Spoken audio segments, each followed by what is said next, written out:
말씀을 드리는 게 조심스럽죠. 그래서 정말 겸손한 마음으로 제가 생각하는 몇 가지를 공유하고자 하니까 널리 양해해 주시면 고맙겠습니다. 제목은 혼돈의 시대에 요구되는 정치, 행정, 행정 분야의 운영 원리인데, 쉽게 이야기하면 이게 치리라는 말과 같은 맥락인데요. 치리가 이제 징벌하는 그런 의미도 있지만 다스리는 그런 의미의 치리가 일반 분야에서는 정치, 행정, 운영 원리와 비슷하지 않을까, 그렇게 제목을 잡았는데 실제 내용은 치리에 관한 것이라고 보시면 되겠습니다. 우선 목차는 여기에 적혀 있습니다만 교회 정치와 시대적인 맥락, 이런 것을 좀 먼저 살펴보고, 그 다음에 한국 교회에 대한 신뢰도, 그리고 신뢰 회복의 길, 그리고 좋은 치리의 운영 원리가 무엇일까, 그리고 코로나를 접하고 이제 포스트 코로나 시대의 시대적 맥락이 무엇인지, 그리고 맺는 말 순서로 말씀을 정리하겠습니다.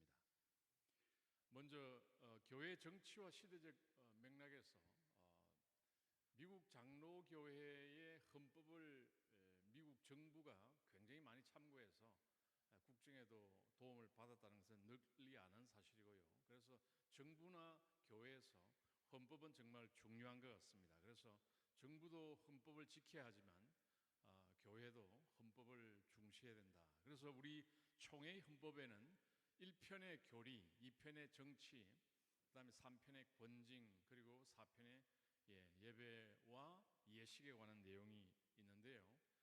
여기에서 정치라는 맥락에 대해서 잠시 생각해 보면 어떨까 합니다. 일반 사회에서 정치의 의미는 굉장히 부정적입니다. 그런데 정치에 관해서 미국 또는 세계적인 정치학자라고 할 수 있는 헬롤드 라스웰이라는 학자는 정치라는 것은 누가 무엇을 언제 어떻게 갖느냐에 관한 것이다 라고 굉장히 알아듣기 쉬운 표현으로 정치를 정의했습니다. Who gets what, when and how. 그러니까 누가 무엇을 언제 어떻게 갖느냐 하는 것은 자원은 한정되어 있는데 함께 여러 사람들이 살아가다 보면 그 자원을 어떻게 분배할 것인가, 이런 문제는 늘 우리가 일상생활에서 부딪히는 문제입니다. 그것이 바로 정치라고 할 수 있는 것이죠. 그래서 목사님들, 그 다음에 장로님들, 정치에 대해서 너무 부정적인 이미지가 있다는 것에 대해서 걱정하지 않으셔도 되지 않을까.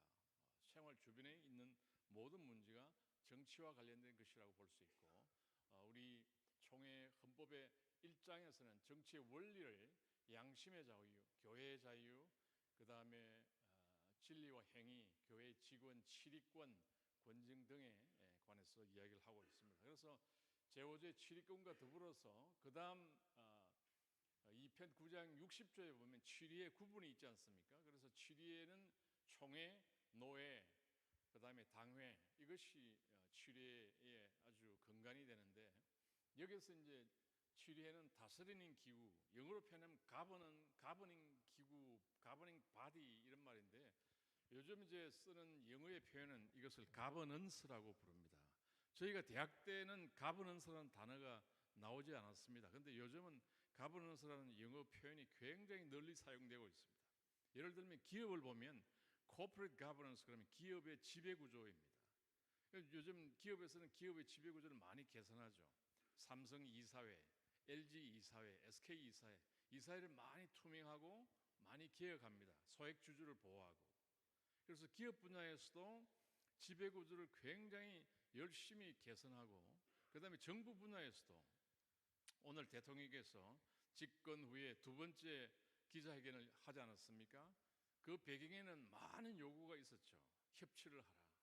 여당과 야당이 협력하고, 시민사회와 협력하고, 시장과 협력하고. 그래서 정부에서도 협치라는 용어가 굉장히 큰 화두가 되었고, 자, 그렇다면 기업도 정부도 열심히 가버넌스를 개선한다면 우리 총회도 치리를 혁신하는 것이 필요하지 않느냐. 그래서 여기 계신 목사님, 장로님들께서 생각해 주실 질문은 우리의 치리 혁신의 방향은 어떤 것일까? 이 질문이 오늘의 화두가 아닐까 하는 생각이 듭니다. 계속해서 발전시켜 가야 하지 않겠습니까? 예, 그래서 치료를 혁신할 수 있는 방향을 생각해 보시고 그 바탕은 헌법을 중시하는 정신에서부터 시작해야겠죠. 자, 그러면 시대적 맥락을 보겠습니다. 1980년대쯤에 소련의 고르바초프라는 사람이 개방을 주장했습니다.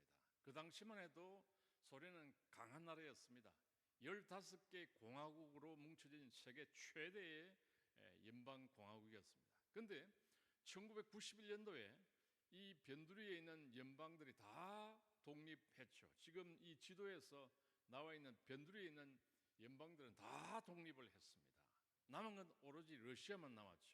그것을 보고 미국 국방성이 깜짝 놀라서 육군 참모대학에서 이 시대를 정의를 했는데 그 대표적인 글자가 네 가지입니다. 첫 번째가 volatile, 변동적이고, 그 다음에 uncertain, 불확실하고, 그 다음에 C, complex, 굉장히 복잡하고, A, ambiguous, 굉장히 모호한. 그래서 변동적이고 불확실하고 복잡하고 모호한 세상이 돌아왔다. 이런 시대적인 도전이 찾아온 거죠. 그래서 이 도전의 굉장한 변동에 대해서는 우리가 회복을 빨리 해야 되겠고, 그 다음에 복잡하고 불확실하기 때문에 민첩하고 단순하게 우리가 세상을 좀 정리하고, 그 다음에 모든 것이 애매하고 모호하기 때문에 호기심을 가지고 새로운 길을 찾아야 된다. 이런 이제 시대적인 대응력이 필요한 때가 되었습니다. 그런데 최근에 와서는 이 북한보다 더 어려운 시대가 됐습니다. 1990년대보다 더 어려운 시대가 된 거예요. 그래서 카마이스라는 미래학자는 반이라는 머리 글자를 써서 첫 번째 브리틀이라는 것은 깨어질 듯 굉장히 취약하고, 깨어질 때 굉장히 취약하고, 그 다음에 불안하고 anxiousness는 불안하다는 뜻입니다. 그 다음에 세 번째 비선형적이라는 것은 세상이 일직선처럼 고든 것은 거의 없고 이제는 엉키고 꼬여서 굉장히 꼬여있고 엉켜있다는 그런 뜻이고요. 그 다음에 마지막으로 incomprehensibleness라는 것은 불가해, 이해하기 어렵다. 너무 캄캄해서 이해하기 어렵다. 그래서 정리하면 깨어질 것처럼 취약하고 불안하고 선형의 직선 선형이 아니라 꼬이고 엉키고, 그 다음에 이해하기 어려운 세상이 되었다. 그러니까 과거보다 더 어려운 세상이 된 겁니다. 교회의 역할이 더 중요한 시대가 되었죠. 그런 이 시대에서는 그러면 어떻게 극복을 할 수 있을까? 그래서 여기서 보다시피 취약성은 뭘로 회복될 수 있느냐? 회복 탄력성입니다. 이 말이 요즘 굉장히 유행하는 말입니다. 영어로 기억해 두시면 더 좋을 것 같습니다. 영어는 resilience라는 말은 회복 탄력성입니다. 자, 코로나가 터졌습니다. 2000년부터 1월부터 코로나가 확산되었죠. 미국의 뉴욕의 워싱턴에 우리 교포들이 많습니다. 그분들이 하는 게 주로 자영업입니다. 세탁소, 작은 음식점 이런 것들 하는데 정부가 뭐라고 했죠? 사회적 거리두기 때문에 전부 문 닫아라. 정부도 문 닫아라. 다 문 닫았습니다. 그럼 수입이 없습니다. 수입이 없으면 폐업해야죠. 그래서 미국 정부가 엄청난 결단을 내리죠. 지난해까지의 납세 실적에 따라서 가게 운영비, 종업원들의 보수 다 정부가 공급해 주마. 그래서 세금을 착실히 납부한 가게들은 평소보다 더 많은 돈을 정부로부터 받았습니다. 그래서 2000년 버티고 21년 버티고 22년 버텨서 지금도 가게를 폐업하지 않고 장사를 하거든요. 자, 그러면 우리나라는 어떻습니까? 우리나라도 그런 외국 사례를 본떠고 정부가 생활지원금을 주었죠. 정부가 생활지원금을 줄 때 일반 경제학자들은 뭐라고 비판했습니까? 자본주의 개념으로 왜 정부가 민간 기업의 월급을 주고 보수를 주느냐 굉장히 비판했습니다. 잘못된 생각이죠. 폐업하면 누가 손해입니까? 그 개인만 손해보는 것이 아니라 국가적으로 손해보는 거죠. 그래서 미국이나 유럽이나 선진국에서는 자영업자들이 폐업하지 않도록 엄청난 물량 공시를 해서 그 사람들이 지금은 폐업하지 않고 가게를 하면서 세금을 잘 납부하고 있습니다. 자, 그 사람들을 살려야 되지 않겠습니까? 정부가 그들에게 돈을 주는 것이 물량 공세입니까? 그렇지 않죠. 그것이 회복 탄력성이라는 의미입니다. 그 다음에 불안은 이제 공감해야 합니다. 공감이라는 것은 적극적으로 말을 들어주는 겁니다. 그래서 적극적으로 그 사람들의 어려움을 들어주는 것이죠. 그 다음에 세 번째, 비선행적, 이것은 꼬여있고 엉켜있다는 것이기 때문에 전후 맥락을 잘 따져서 적응할 수 있도록 도와줘야 되고요. 그 다음에 마지막으로, 이해할 수 없다, 캄캄하다는 거죠. 어둡다는 거죠. 그러면 어떻게 됩니까? 빛이 있으라, 투명하게 해줘야 한다는 사실이 우리에게 주는 교훈이 아닐까 하는 생각이 듭니다. 자, 그러면 한국 교회에 대해서 잠시 살펴보도록 하시죠. 우리 교회에 대한 사회적 신뢰도는 어떤 수준일까? 저 위에 평소에 우리 존경하는 권사님 저 뒤에 앉아 계시네요. 교회에서도 상당한 관심을 가지고 계시는 것 같습니다. 자, 2008년부터 사회적 신뢰도를 기독교 윤리 실천 운동에서 기윤실에서 매년 조사하지 않습니까? 아마 목사님, 장로님 잘 아실 거예요. 여기는 물론 긍정적인 평가도 있고 부정적인 평가도 있습니다. 물론 이걸 보고 조금 지나친 평가 아니냐 이렇게 볼 수도 있지만, 우리가 조금 위기의식을 가지고 하려면 이런 조사를 살펴보는 것이 필요하다고 봅니다. 자, 2008년부터는 보면 평소대로 약 한 20%의 신뢰한다, 적극적으로 신뢰한다는 부분이 있고요, 약 한 30% 정도의 보통 신뢰한다, 그리고 한 50% 정도의 불신이 있습니다. 그런데 코로나 이후에는 이 그림이 완전히 바뀝니다. 보통 신뢰한다는 없어져 버려요.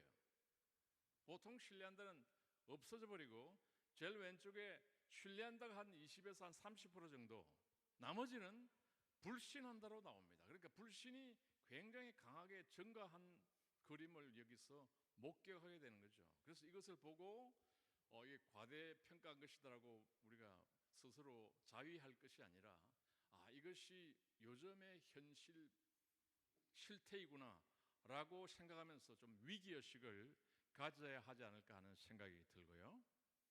그 다음에 이제 유익한 사회봉사 활동을 하는 종교가, 긍정적인 기여하는 교회가 당연히 개신교가 압도적으로 우위였죠. 그런데 이 그림에서 보다시피 오른쪽 그림을 보면 최근에 와서는 캐톨릭이 앞서고 있습니다. 이것도 커다란 도전이 아닐 수 없다고 생각합니다. 자, 그러면 이제 신뢰 회복의 길에 나서야겠죠. 그러면 어떻게 우리가 신뢰를 회복할 것인가? 진정성을 가지고 많은 우리 일반인들의 공감을 얻는, 그리고 바른 논리로 신뢰 회복의 길에 나서야 되는데, 여기서 이제 한국 교회 신뢰도 개선을 위한 과제를 보면, 제일 큰 이슈가 이제 불투명한 재정 사용. 이것은 늘 이슈가 되어 왔죠. 뭐 새로운 이슈는 아닙니다만, 아무튼 계속 이어져 왔던 불투명 재정 사용을 개선하라는 그런 주문이고요. 그 다음은 지도자의 삶. 목사님께서, 장로님께서 기도하시고 정말 좋은 말을 많이 하시지만 삶의 모습에서 그것이 일치가 되는 모습을 보일 필요가 있다. 이런 것도 커다란 도전이 아닐 수가 없고요. 그 다음에 이제 오른쪽 그림을 보면 또 새로운 도전이 등장했습니다. 교회 이기주의. 2023 작년도 조사에 보면 교회 이기주의가 큰 이슈로 등장했습니다. 성장제일주의, 이것도 교회 이기주의의 한 부분일 수도 있고, 또 한편으로는 코로나를 겪으면서 사회적 거리두기를 할 때 국민의 안전, 이웃의 안전, 이런 것을 위해서 대부분의 교회는 그런 방침에 적극적으로 따르고 협력해서 위기를 넘겼지만, 그러나 여러분도 아시다시피 일부 교회에서는, 극히 일부 교회에서는 그런 것을 잘 지키지 않으면서 많은 불안을 야기한 부분도 있지 않습니까? 그래서 이런 교회 이기주의에 관한 것도 좀 더 되돌아볼 필요가 있지 않을까 하는 생각을 해봅니다. 그리고 교회의 신뢰도 개선을 위한 사회적인 활동은 아무리 강조해도 부족함이 없는 윤리와 도덕 실천운동, 이것은 목사님이나 또 장로님들께서 계속 이 부분은 열심을 쏟아야 될 것 같고요. 그 다음에 봉사와 구제, 환경, 인권, 그리고 교회 학교 요즘 많이 줄어들고 있기 때문에 교육에 대해서 더 많은 노력을 해서 교회 학교가 계속해서 발전해 갈 수 있도록 투자도 필요하고 교사도 양성하고 이렇게 해야 젊은 세대들의 수가 늘어나지 않을까, 이런 생각을 해봅니다. 자, 그러면 신뢰 회복을 할 수 있는 길은 뭐냐? 가장 기본은 교회의 역량 향상이죠. 교회의 역량을 끊임없이 향상하는 데 많은 에너지를 쏟아야 되겠고, 그 바탕 위에서 좋은 운영 원리, 치리의 원리를 적용해야 된다. 그러면 좋은 치리의 적용 원리가 뭐냐? 교인들이 참여하고 교회가 적법하게 하고 투명하게 하고 대응을 잘하고 합의성을 높이고 그 다음에 다양성과 형평성을 제고하고 효과성과 책무성을 높이는 일입니다. 이것은 그러면 어디에서 나오느냐? 이것은 좋은 치리의 원리에서 나왔습니다. 이것은 저의 이야기가 아니라 많은 세계적인 학자들이 기업과 정부와 종교단체와 이런 여러 공공기관들의 오퍼레이션, 운영을 공부하고 연구하고 해서 정리한 것이 8가지입니다. 8가지. 첫 번째가 여기 적혀있는 순위는 별 의미가 없습니다만 아무튼 이야기를 하면 참여성, 적법성, 투명성, 합의성, 책무성, 효과성, 효율성, 형평성, 포용성, 그리고 대응성, 이런 것들이 되겠습니다. 이것이 이제 치리의 가장 기본적인 원리라는 것이죠. 이것이 치리 혁신의 방향일 수도 있지 않겠는가 하는 생각을 해봅니다. 자, 그러면 하나씩 간단하게 살펴보죠. 자, 우리가 알고 있는 이런 개념들은 정해져 있지 않습니다. 보통 우리가 인생 무상이라고 할 때 여기에서 인생이 무상하다는 것은 정주하지 않는다는 뜻이죠. 그래서 정주하지 않고 계속 변한다는 것과 마찬가지로 이런 개념들도 세월에 따라서 계속 발전해 갑니다. 그래서 책임 있는 치리, 투명한 치리, 참여적인 치리, 이런 것들이 있는데 하나씩 살펴보면 책임지는 치리도 우리가 일반적으로 신앙을 가진 분들은 선하고 착하게 살면 제일이지, 그런 마음을 가지는데 교회의 지도자는 선하고 착한 것만이 전부는 아닙니다. 정치인도 마찬가지죠. 대통령이나 장관도 선하고 착한 것이 제일이라고 주장하면 그것은 잘못된 정치인입니다. 우리가 바라는 정치인의 모습은 뭡니까? 다양한 고민과 협상과 양보를 통해서 목표를 달성하고 성과를 내는 것이 중요한 것이죠. 그래서 기본적으로 규정을 준수하고 법규를 지키는 것은 기본이고, 그 다음에 해야 할 것은 다양한 요청에 응답하고 성과를 내어야 합니다. 오늘 대통령께서 기자회견 했습니다. 기자가 질문하면 응답해야 합니다.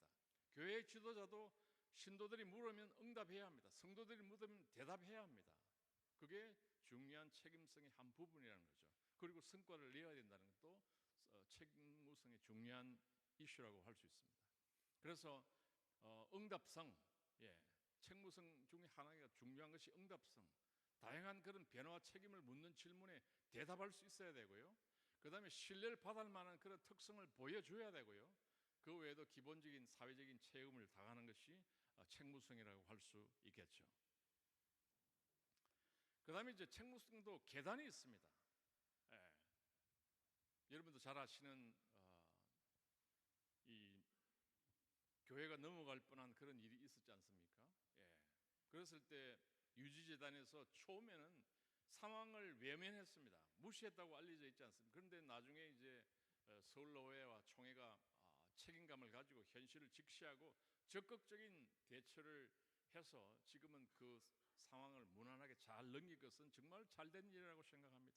적극적으로 민첩하게 대처를 한 그런 책무감 있는 행태를 보인 것은 정말 잘한 일이라고 생각합니다. 만약 그것이 해결되지 않고 아직도 미정미정한 상태가 있었다면 얼마나 불안했습니까? 저희 교회도 또 다른 교회도 그런 불안감을 느꼈을 것입니다.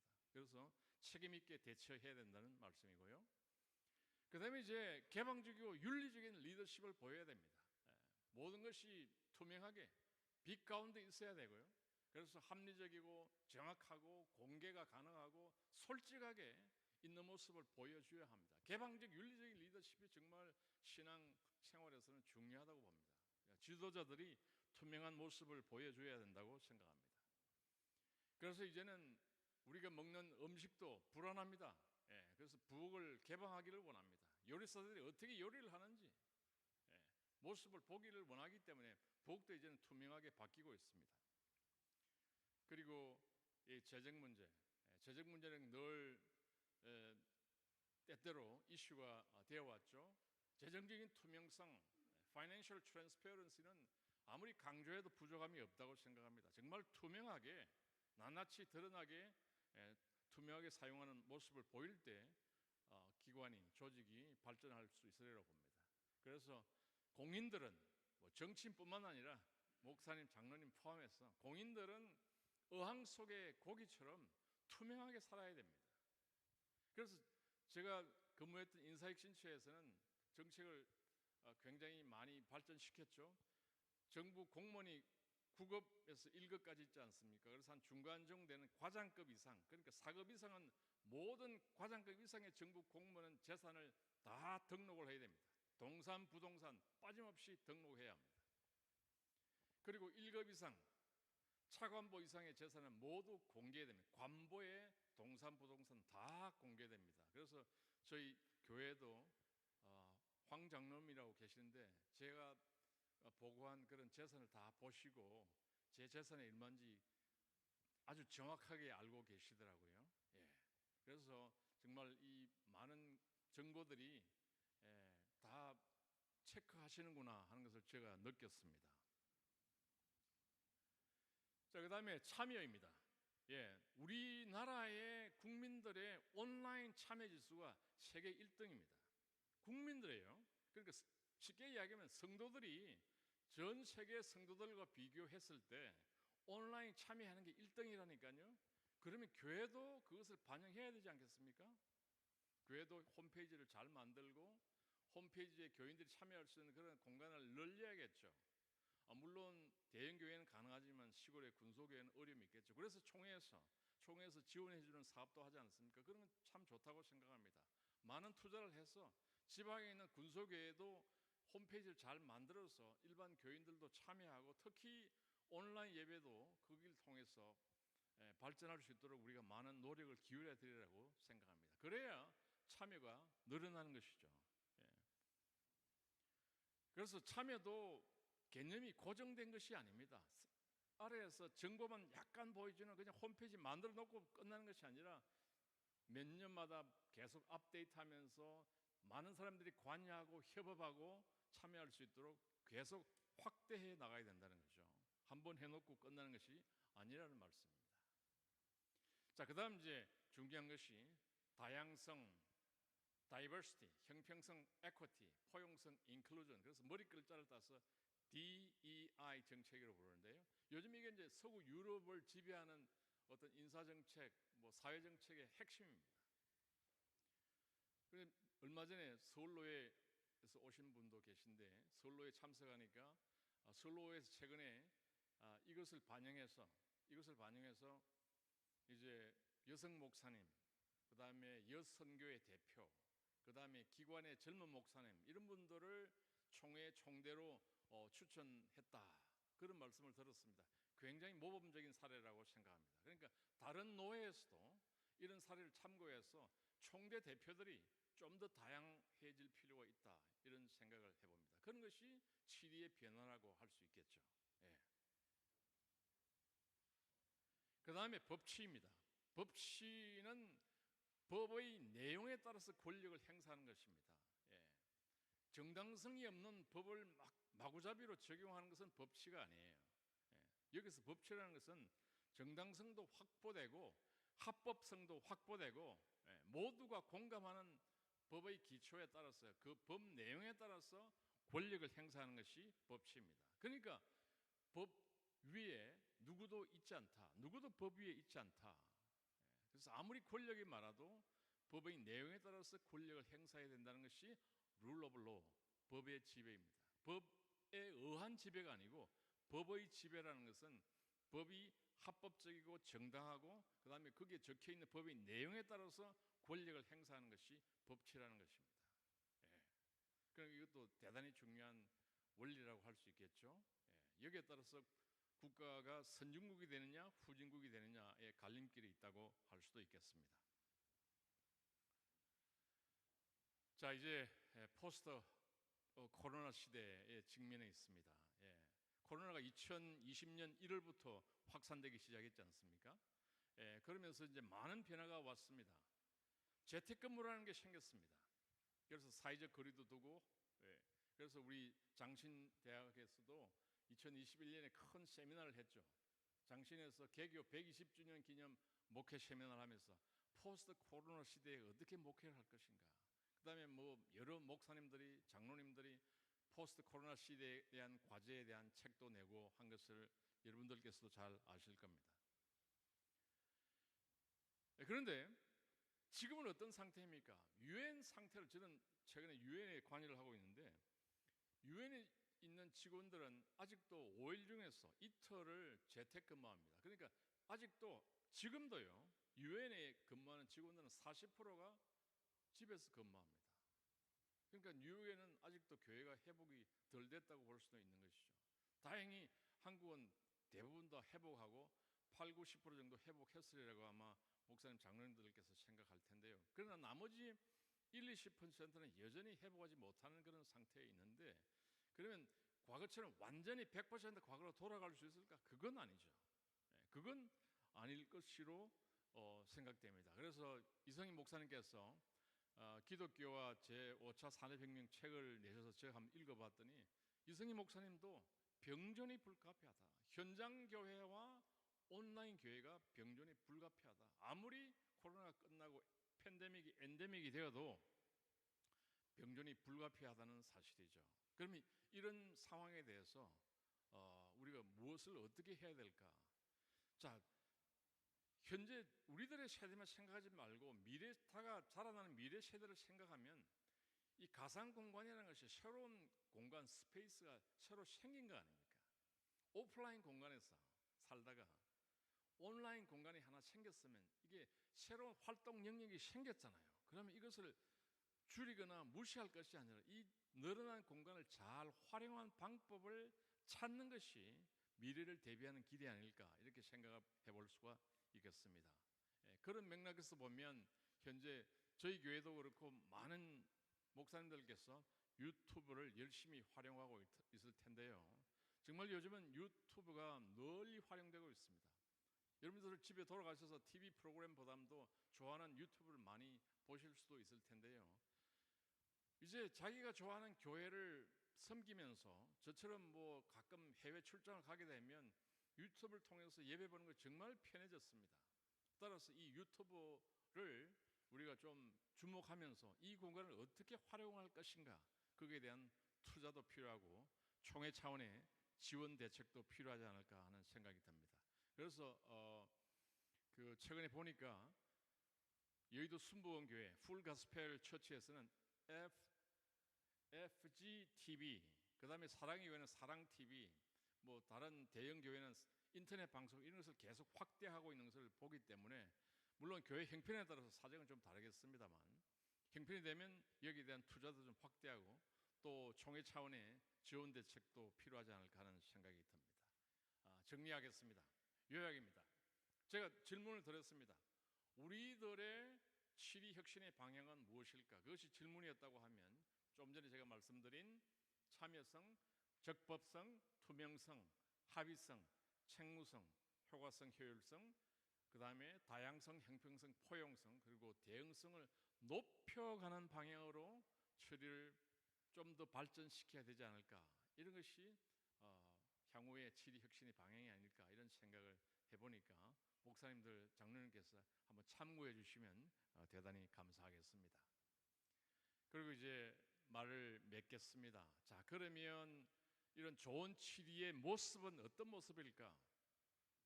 여기 계신 목사님, 장로님 얼굴을 보면 정말 권위가 있으시고 살아온 그런 삶의 흔적이 얼굴에서 나타납니다. 끈질긴 마음으로 열심히 노력하셨고 그래서 오늘까지 이제 계신다고 생각됩니다. 그래서 과거의 운영 원리의 모습을 한마디로 하나의 그림으로 정리하면 달려가는 자전거예요. 자전거를 타면서 혼자 자전거를 타면서 권위를 가지고 최선을 다해서 열심히 달려가서 오늘 이 자리에 있다고 생각합니다. 저도 학교에 있으면서 뭐 젊을 때는 40대에서는 뭐 밤잠을 설치면서 거의 학교 연구실에서 잠을 자면서 연구를 했습니다. 그러니까 혼자서 열심히 자전거를 타고 달려온 거죠. 여기 계신 목사님도 장로님도 마찬가지라고 생각합니다. 그런데 앞으로의 모습은 그러면 어떻게 되느냐? 혼자 자전거 타는 모습이 아니라 이와 같은 문어 자전거 그림을 보여주세요. PPT를 저를 비추지 마시고요. 예, 이 문어 자전거 모습입니다. 문어 자전거가 있냐고요? 예, 있습니다. 제가 오스트리아의 그 셀츠버그라는 모차르트의 고향에 가니까 이 자전거가 있더라고요. 그래서 이 자전거를 옥토퍼스 바이크, 문어처럼 생겼다 그래서 문어 자전거라고 부르는데, 여기 보면 여러 사람이 앉아 있지 않습니까? 그럼 이 자전거를 타고 움직이려면 어떻게 해야 되겠습니까? 각자가 원하는 방향이 다 틀리죠. 그럼 처음에 어떻게 해야 됩니까? 물어야죠. 귀하는 어느 방향으로 가고 싶어 합니까? 모차르트 집으로 가자. 아니야, 나 지금 배고파, 식당으로 가자. 방향이 다 틀립니다. 그럼 첫 번째 소통하면서 원하는 바를 이야기를 하고 거기서 합의를 해야죠. 그래서 다수가 원하는 방향으로 결정이 되면 그때부터 움직일 수 있습니다. 그래서 문어 자전거는 속도가 좀 느리지만 어떻게 한다고요? 함께 가는 모습이죠. 함께 가는 모습, 협치의 모습입니다. 이것이 이 시대가 요구하는 새로운 운영 모습이 아닐까, 이런 말씀을 드리면서 존경하는 목사님, 장로님, 앞으로 당회와 노회와 총회의 모습이 좀 더 발전적인 모습으로 혁신돼 나아갔으면 좋겠다 하는 말씀으로 제 이야기를 마치겠습니다. 경청해 주셔서 감사합니다.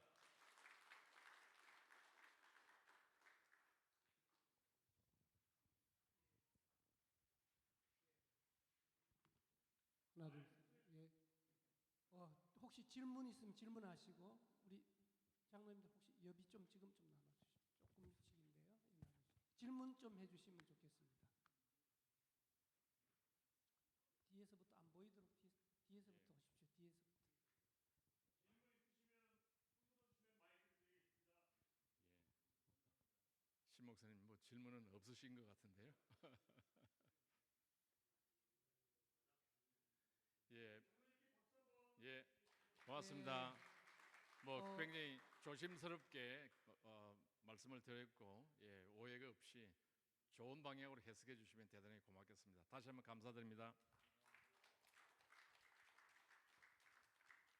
지난번 우리 정치부 노회 정치부 우리 모였을 때 또 강의 요청도 해주신 분도 계셨습니다만은 여러분들께서 필요하신 대로, 혹시 또 자료 필요하시면 자료 필요하신 대로 함께 해주시면 고맙겠습니다. 그러면 좀 수정된 부분이 있어서 제가 광고를 좀 드리도록 하죠. 다시 한번 우리 장로님께 박수 한번 드리겠습니다. 고맙습니다. 45분부터 지하 식당에서 식사가 준비되어 있습니다. 식사하시고 또 과일도 좀 드시고요. 또 말씀을 1층이나 이렇게 나누셔서 말씀을 좀 나누고 계시면 우리 실행위원들이 1시 15분까지 4층으로 올라오셔서 한 15분 동안 실행위원회를 끝내고 그 다음 간담회로 들어가고 모든 순서를 다 같이 마치려고 합니다. 그리고 바쁘시겠지만 끝나시고 서울숲을 한 바퀴 이렇게 돌아보시길 원하시는 분들을 위해서 우리 차량으로 좀 이동해서 한 바퀴 도는데 한 30분, 40분 정도밖에 걸리지 않습니다. 모처럼 오셨으니까 시간 되시는 분들을 모시도록 그렇게 하겠습니다. 그런 일정으로 진행하도록 하겠습니다. 예, 광고 드리겠습니다. 식당은 지하 1층에 있고요. 식사하신 후에 1층 로비에 디저트 과일 바구니가 준비되어 있습니다. 드시면서 담소 나누시면 되고요. 혹시 쌍용 아파트에 주차하셨는데 주차권을 안 받으시는 부모님들은 손들어 주시면은 지금 나눠드리겠습니다. 꼭 나가실 때 보여주셔야지 무료로 주차하실 수 있습니다. 이상입니다. 예, 수고 많이 하셨고요. 우리 장로님들 식당으로 안내 좀 부탁드리도록 하겠습니다. 예, 식당으로 식사하시도록 하고, 혹시 책이나 이것은 두고 그냥 내려가셨다 다시 우리 간담회 올라오셔야 되니까 그렇게 해주시면 좋겠습니다.